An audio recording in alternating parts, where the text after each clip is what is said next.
बातमी जळगावातून आहे। जळगावमध्ये मोकाट कुत्र्यांची दहशत पाहायला मिळतेय। एकाच दिवसात तब्बल 41 जणांचे लसके तोडलेत।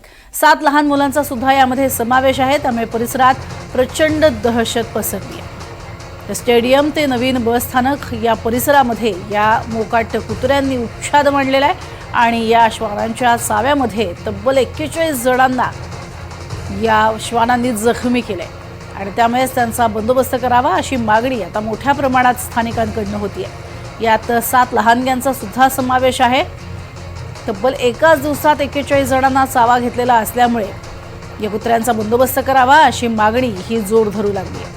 अर्थातच यावर आता जळगाव पालिकेच्या वतीने काय निर्णय घेतला जातो हे पाहणं महत्त्वाचं ठरेल। अधिक माहिती घेऊयात। मंगेश जोशी आमचे प्रतिनिधी आपल्या सोबत आहेत। मंगेश, काय पावलं उचलली जाणार आहेत आता पालिकेकडून?